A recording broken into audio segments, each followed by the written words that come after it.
Hello everyone! Welcome to my channel. Welcome to today's video.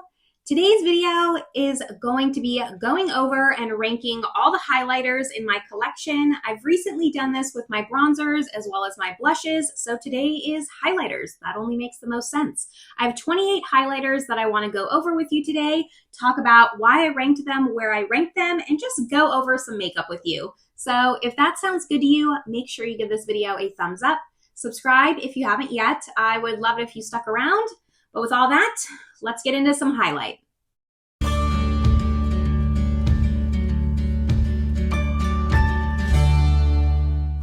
All right, so like I mentioned in the bronzer and blush ranking, which I will have both of those videos linked up above as well as down in the description box, I kind of did a bigger declutter, bigger for me, because for the past year and a half or so, I kind of was just decluttering on the fly, trying things and then decluttering them if I didn't like them. I finally sat down, went through my collection category by category, and just made it a little bit smaller, got rid of the things that I didn't need to hang on to anymore. I will also link the highlighter declutter up above, but since I did that, I decided it would be then the perfect time to come back and rank the highlighters for you, tell you why I have them ranked where I have them. Sitting down today, I realized that highlight was the hardest one for me to rank. And I think that's because a lot of these I'm hanging on to for sentimental value, which I don't think that's a good thing. I'm not going to declutter them anymore. Like, I'm happy with the highlighters that I have. I'm happy with my choices. I'm not going to declutter. But I was looking at a lot of these like, oh, well, where would I rank this? Of course, I like all of these. That's why I kept them all. But yeah, it's just a little bit interesting. We'll dive into that a little bit more. As far as my ranking goes, like, please don't get offended if I rank something a little bit lower than you personally like. I'm just going off of vibes here. This is just for fun. This is for me to talk about some products that are in my collection. And yeah, that's about it. So let's just get started. Like I said, I have 28 here, which is more than I had for blush and a bronzer. And we'll just start with the 28th spot. Similar to the blush category, I have the Scooby-Doo collaboration with Glamlight. This is a little highlighter duo. I recently had this in my deck of panning project. I'll link that video up above. And it's really pretty. It's okay, but this is definitely more of a bought it for the packaging type of product. I love Scooby-Doo. It's very sentimental to me. It reminds me of my siblings, so that's why I have it. I did purchase other things from that Scooby-Doo collection, and I did declutter a lot of it. I only have this. I have the blush duo, and then I have the Scooby-Doo palette, the second one, not the first two. I decluttered those, but this is pretty. You know, I've worn it as a highlight, but it is a little bit glittery. This one specifically, this one's a little bit more of a duochrome, but these like really colorful highlighters are not typically my jam, not typically something I go for on a day-to-day. So it's something that I have to put in a project to get use on or something like that. And that's why it just made sense to rank it the lowest. Number 27, similarly, is the Too Faced Glover highlight. I love dogs. I mean, if you didn't know, like, I recently got this tattoo of a dog. It's hard to see because it's upside down and it's on my arm and it twists and turns. But I love dogs. I regularly volunteer at a dog rescue, like a lot. So bought this for the packaging. Is it like an okay highlight? Like, yes, it's actually a functional highlight for me, unlike the Scooby-Doo, which is why it's ranked a little bit higher. It's just a little bit of a classic gold shade. I'm not going to swatch too many things, but you can see it here. It's nothing to write home about. It's not bad. Like, I can wear this highlight and get use out of it, but I mean, let's be honest, I bought it because it looks like a cute little puppy dog. Number 26, I ranked this low only because it's so old and the formula is definitely gone, but it's just something I'll never get rid of. In fact, I bought a backup and it's an unused one, kind of like a collector's item for me that I keep in my makeup memory box. And I only have like 4 items in my makeup memory box. Like I try to really keep that low. It's this Dior highlight. I've spoken about this before multiple times on my channel, so I don't want to dwell on it too much, but this is like the most luxurious, nicest highlight ever. Like this is like pure metal. I have a pan in it because I did put it in a project pan. It is quite old though. It's very powdery. I mean, I think I purchased this when I was 18 or 19, around that time. So like 2008 or 2009. So yeah, it's had its time. Should I retire this?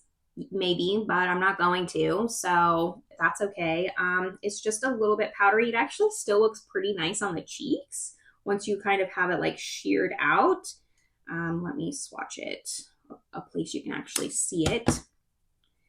But it definitely like is showing its age from just the powderiness. It's an outdated formula. I mean, I don't even think I knew what highlight was when I purchased this. I purchased this just because it looked so beautiful. And now this is like a really sought after product from Dior.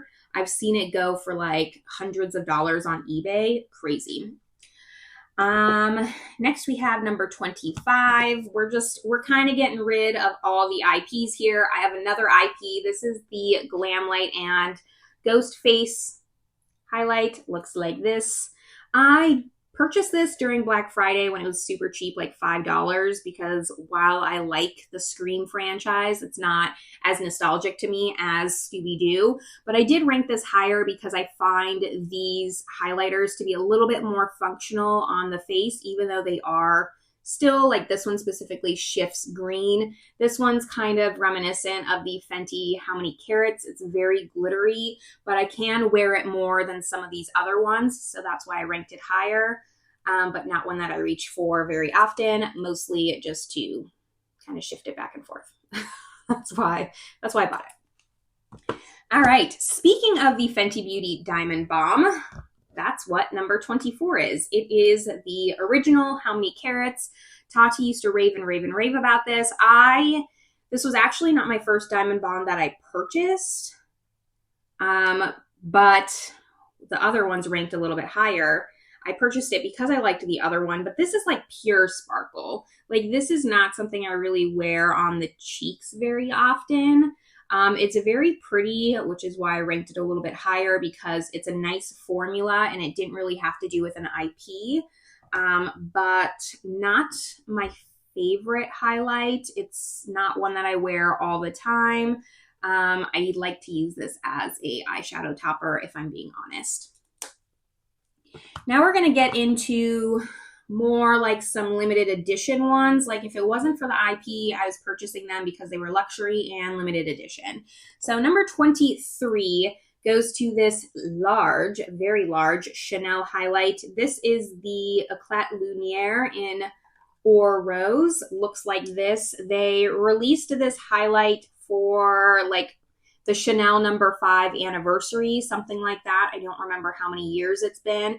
I ranked this a little bit low because while this is a nice highlight, it's also not necessarily the right shade for me. It's very dark. It's like a rose gold. So not something I can wear all the time, but still very pretty. Like you can see, it's definitely has like a copper flip and just not for my skin tone, but I keep it around because I love the embossing, and they don't make this anymore. So really pretty, but definitely still needed to be in the lower tier. And then that is closely followed up by my other Chanel highlight. This is the Symbol of Chanel, and I have the double C's in pearly white. They came out with like 16 different versions. There was like 4 colorways and then 4 different designs. So you do the math. This is the one I decided to pick. It wasn't the only one I wanted, but this is the one that I settled on. I thought that it was just the most classic Chanel. And this is pretty much a dupe for the Fenty Beauty How Many Carats, if I'm being honest. But I ranked it higher because it's just prettier. Yeah, There's really no other reason. Like I said, I'm going off vibes here. So that's where this one landed. I do think it's prettier. I think it's ginormous. I wish Chanel, when they did these limited editions, didn't do such big highlights, but I realize it's just them squeezing every penny that they can out of their consumers, and I fall for it almost every single time, but I'm getting better. I'm learning some lessons here. So I haven't done that in quite some time, but I did fall sucker for this one, and it's really pretty. I love having it. It's one of my favorite highlights in my collection as far as like a makeup collector item. Now we get into number 19, and we have my first Becca highlight. This is the Parisian Lights highlight, another limited edition highlight from Becca.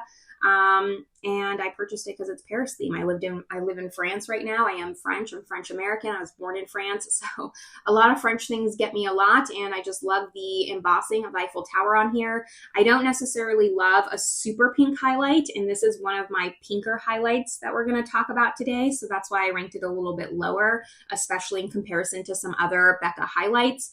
I also find this one to be a little bit powdery, so that's why it's ranked at number 19, but a nice highlight. Like having it, use it sometimes, but really like not that often, not as often as I should. Number 20 is going to go to my first Pat McGrath highlight, and this is the Divine Rose highlight. I picked this up right away because I remember specifically the first highlight that Pat McGrath came out with was like really heavy. Everyone said it was like a paperweight, super luxurious. I didn't buy it because I remember it being super expensive. And then she came out with this highlight and I was like, well, I missed out the other highlight. I don't want to have FOMO again. Let me pick up this one. This one's just not good. I can't compare it to the other one because I never got my hands on it, but it's like, okay, when I wear it, I'm like, okay, yeah, it's a nice highlight, but it's not one that I think about, one that I really necessarily want to reach for. It's a nice pink duo flip, like pink to gold. It's lighter, so it's not like a rose gold. It really is like a pink to gold flip. I have it swatched here. It's going to be tough to really see these, I think, but it's pretty, just not my favorite Pat McGrath highlight by any means. So that's why it's a little bit lower, but still kind of that mid-range. Number 19 goes to the ABH Amrezy. Everyone loved this highlight. I purchased this on the second round because it sold out. I didn't really like get the hype, but then I felt like I needed to have it, so I purchased it. Not a bad highlight, a little bit more gold than what I would wear. What I'm actually using this for right now is to put into my lotions to try to use it up because it is one of my older highlights. You can see like here where I've scraped some off. So that's kind of how I've been using it. It's a really nice body highlight. I'll give it that. It's really nice in the lotion. It provides like a really nice sparkle without being too much. But I do think that this was a little bit overhyped. I don't think like this baked gelée formula was as popular back then or made as often. So people went crazy about this. But like now looking back, if this was re-released, I don't think that many people would go crazy about this highlight. Next up, we actually have two Becca highlights back to back. So we have in 16th, 17th, 18th spot is Vanilla Quartz, which I just have in a little mini. And honestly, I just have this in its spot because it's one of my most underwhelming highlights. I don't love it, but because it's a neutral, I keep it around. I did declutter some of my Becca highlights. When I did my highlight declutter, I decluttered the amethyst and the rose or something, the two colored ones. I kept this around. Is it a bad highlight? No, but it's very unassuming, like a very, very just like light highlight. And sometimes you need that. So that's why I keep it around. And then the second one that I have is Champagne Pop. So that is a number 17. I have this ranked mid-tier because I just think it's a mid-tier highlight. I know that it had its time on the internet. I mean, it's what put Jaclyn Hill on the map, but at the end of the day, like now highlight is highlight. This is again very powdery, a little bit thick for today's standards. I do like more of a baked highlight, more of something that's just a little bit more smooth. And I think that this is kind of an outdated formula, part of why I think Becca kind of went out of business. But, you know, it's all right. I like having it. This was like an anniversary edition, which is why it has the imprint. I don't think I could get rid of it like the Amrezy. It's kind of just like a piece of time, but it's mid. It's mid. Number 16, second Pat McGrath highlight. This is the Venetian Nude.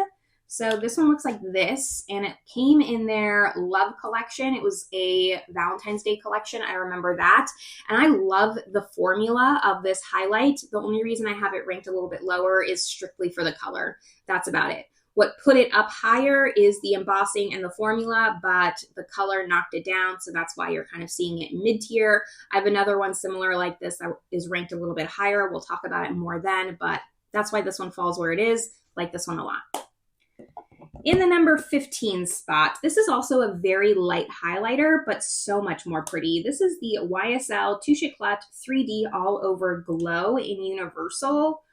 Again, like this is one where if you don't want to be seen from space, if you want like that traditional highlight before highlight became highlight, this is a really good one.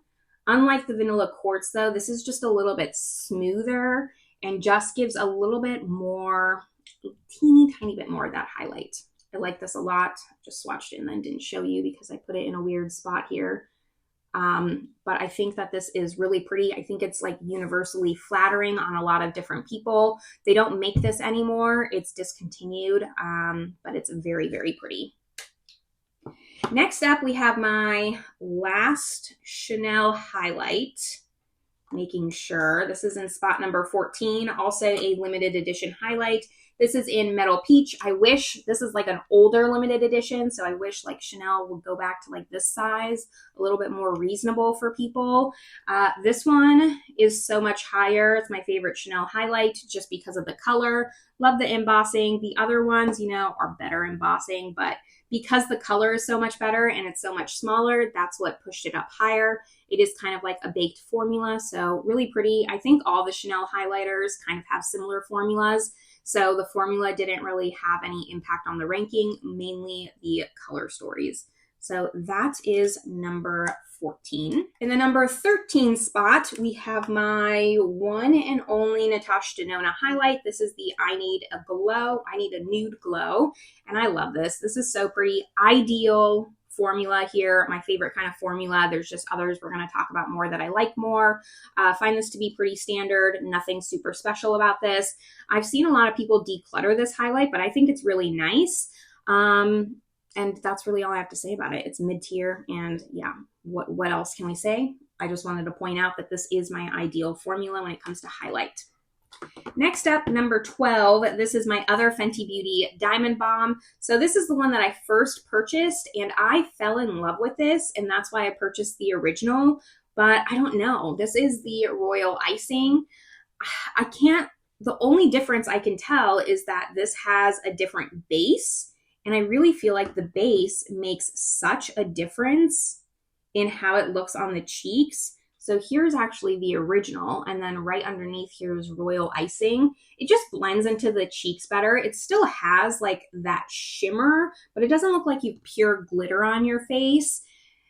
That reminds me of like being 8 years old wearing Claire's makeup, you know, like that's what How Many Carats sometimes makes me feel like. This feels like a more sophisticated, more modern version of glitter on the cheeks, and I really, really enjoy this one. So much better. I've thought about purchasing other shades, but because it's been hit or miss, I just don't feel like spending $50 on a highlight when I have this many highlights in my collection. All right, number 11 goes to the Nabla highlight in Ozone. Again, similar formula to the Natasha Denona, but I like this shade a little bit better. It's a little bit more blinding as well than the Natasha Denona. When I want a blinding highlight, like this is one that I think of. It's really pretty. It's simple packaging. I actually quite like the packaging. I like how sleek it is. Shows the color if you have different colors of these. No complaints about this. Just like some other highlights better, but this is one that I remember that I reach for. It's a really, really nice one. Top 10, we're in the top 10. I need to catch my breath a little bit. I've been talking so fast. Is my Melt highlight. I think you can see why it ranked up so high, because the packaging is the best packaging ever. It's one of the only things in my collection that I've kept the box for. I think I'm actually gonna put the box aside because I don't reach for this highlight because of the box. Like I find that I don't reach for my products when I keep the boxes because it takes a little bit of extra work. So I might just put this like in the drawer, but aside, and then keep the highlight like this. So this is in Illumination, and it is similar to like that Divine Rose from Pat McGrath, like a pink to gold flip, but it looks prettier in the pan, first of all. I mean, look at that. Stunning. And it also just looks prettier on the cheeks. Like I feel like the flip's a little bit better, where it doesn't flip as noticeably, but the flip is still there.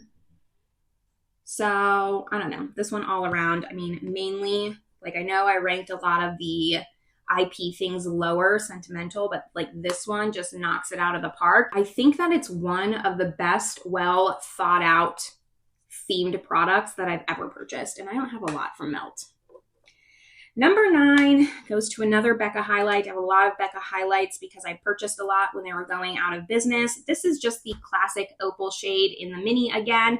And because it's classic, it's just a tried and true. Like this is the most popular Becca highlight, I think, from them other than Champagne Pop. And I think it's their best one. That's why I have, well, it's not because I have another Becca highlight to talk about, but it's a little bit different. You'll see why. I just think this one is stunning. It's perfect. It is a little bit more on the blinding side, but I like that. You could mix like vanilla quartz in this. It would be nice if they had a split pan of opal and vanilla quartz, so you could kind of go back and forth or kind of customize it like you would want, but that's not going to happen because Becca's no longer a brand. Next up, my last Pat McGrath highlighter, my favorite Pat McGrath highlighter. This is Lunar Nude. I think this came out for a holiday. I can't remember. I'm pretty sure. Like I said, Pat McGrath has similar formula across all of their highlights, so it's not a formula issue. This is purely a color issue. This color is so much better for my skin tone. Just a little bit lighter, more champagne-y, so that's why this one's ranked so high. If I was gonna, if I got rid of my other Pat McGrath highlights, like I'd be a little bit sad, but this one I'd be like really sad. I would even contemplate repurchasing this one because I love it that much. Next up, number 7, we have my Chantecaille highlight, which again, 10 out of 10 for packaging. However, I will say it's like plasticky. It doesn't feel very heavy and luxury. This was a limited edition in Pearl Lumiere, and while the packaging definitely impacts the ranking in this and ranks it up a little bit higher, the embossing is also beautiful, but this is also a really beautiful highlight on the cheeks. This is actually the highlight that I'm wearing today. It does have a little bit of a flip, but it's the slightest flip out of any of these pink tone flippy highlighters that I'm talking about today. So I love that. Like it's just, this is the most sophisticated flip. I know I just said that about a different highlight, but this one is, I would say. And it's one of the only Chantecaille products that I've kept. I've decluttered a lot because I found that they have beautiful packaging, but the products aren't really great, especially for the price tag. This one totally was, though. You can't get this one anymore, but it is a prized possession in my collection. Now, number 6, this might surprise you. I have some old ones in here, some really old ones other than that Dior one. This is a Stila Trio. So this is the Starlight Star Bright.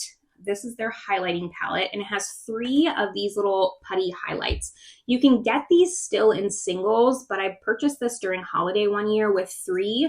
So it has the shade Bronze, Kitten, and Transdescent. This duochrome one, obviously Kitten is my most used. Beautiful, beautiful highlight. Had this for years. Still love this highlight. It's still one that I think about all the time, which is why it's ranked so high. I had to just like go with my heart here, but this is an excellent formula. If you see this on like a 21 Days of Beauty for Ulta, one of the singles at least, I would pick one up because it's a fantastic formula. I have no complaints. Number 5 probably goes to my oldest highlight other than that Dior. The Dior is definitely the oldest. This is my second oldest, most used highlight. It's from Laura Geller, and this is the Baked Highlighter Duo in French Vanilla and Portofino. So like I was talking about the Becca having a split pan of vanilla quartz and opal, that's basically what this is. You have a really, really light, almost just like a classic highlight where before highlight got really metallic. You have that here, and then you have the other one that's a little bit more blinding here. It is a baked formula, but I can't tell you how much I reach for this highlight. Like it's baked, but you can, I'm hoping you can like see that I flattened the dome a little bit just from natural use. I haven't had this in a project or anything. I purchased this off the recommendation of Kathleen Lights. I remember that long time ago. And I think this is perfect. I love having this. It's clearly showing its age. I can tell it's getting a little bit more powdery, less of a baked formula. But until I think it looks bad on the skin or it smells weird, I'm going to continue to use it because I reach for it naturally all the time.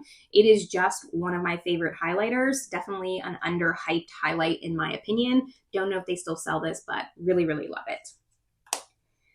The next one is a classic, but you can't get this anymore. And I found that out because I pulled this into a project pan. So I do have pan on this highlight. And I was actually very surprised that they don't make this anymore. It is Nars Fort de France. I remember this being like the Nars highlight everyone had to have. And I'm just surprised that Nars got rid of it. Like I said, hit pan on it because it was in my project pan. Really happy about that. This is also, back then, this was considered like a blinding highlight. I do not think that anymore. I think we've come out with way more blinding highlights since this time. So now to me, this is more of like a medium impact highlight.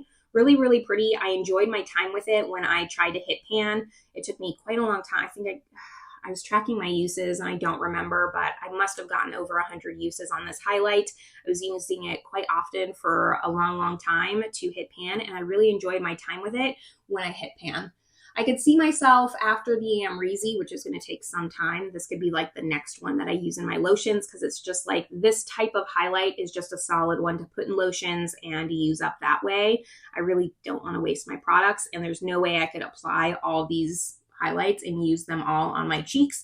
I will be long dead before that happens. So try to use this up in lotion. Will go a little bit quicker that way, but this is a really good one, and I wish Nars still sold it. Now we're in the top three, and I think you can get 2 out of the 3 of these. Number 3 is going to go to my Pixie Hello Kitty highlight. I purchased this because it was Hello Kitty. I mean, I think that's pretty obvious, but the thing is, like, I love this highlight. And I just got finished saying a little bit ago that I don't love pink highlights, but this pink highlight is really pretty, really pretty. I remember I used it for the first time, and I was just surprised at how much I liked it on the skin, because when you, like, there it is, like, you can't even tell that it's pink. So it kind of just blends into your blush really subtly, and I like it a lot. It just, I think, surprised me so much on how much I enjoyed this product that that's why I'm ranking it a little bit higher, because I wasn't expecting to like it this much, and it's one that I reach for a lot. I would venture to say that I will one of these days like wear off the imprint, which would be awesome. I would love that. Now, number 2 is finally my last Becca highlight. And this is like a different formula. This is more of like a baked gelée formula, but it is the most beautiful highlight. This is called Pure Pearl. It's a Pearl Glow Luster Glow powder. And like I said, it's like a baked gelée. So different from the other Becca highlights where they're more their traditional highlights. This was like, I don't know why they called it this. I guess because it's a different formula. I don't know. I purchased this off the recommendation of Mel Thompson. To nobody's surprise, I think she called this the nipple highlight because that's kind of what it looks like. It's stunning. It's beautiful. It is really beautiful. I'm glad that I have it. And it just melts and looks like one with the skin on the cheeks. Like you can see it right there. It just looks like it's part of your skin, and you look like a vampire, and I love it. I love it so much. I purchased this when Becca was going out of business because I remember her talking about this so much. I didn't want to pay the price that it was then, but when it was like 70% off, I was like, I have to get this. I have to find out what this is all about. And then my number 1 highlight. This was really hard to pick. I feel confident about my choice though, because this is one that I think about a lot, one that I use a lot, one that just kind of goes with everything, cool tone, warm tone looks. It's just versatile. I can rely on it, not having to like plan my highlight around my look. It is going to go to the Guerlain highlight. I don't love a lot of Guerlain products. I think that they're one of those brands I want to love, and I purchase things from them over and over and over again. And then I'm usually 50% of the time disappointed and end up decluttering them. This highlight, solid, solid. Now, the only thing is I picked up the shade 00 Cool Ivory. This does not look cool ivory to me. They had this one in a gold. To me, this like is a very neutral highlight, which is why I'm saying like it can go with warm tones. It can go with cool tones. It just goes with everything. And that's what I love with my products, because sometimes I just don't want to have to think like, oh, I need to make sure I'm picking the right lip combo to go with my eyes, making sure I'm picking the right blush to go with my eye look. Like, it's just nice to have things that you don't have to think about whether they match or clash. And that's what I feel like this highlight does. Again, one with the skin, that Baked Gelée formula, my favorite kind of formula. And I just think Guerlain actually knocked it out of the park with this one.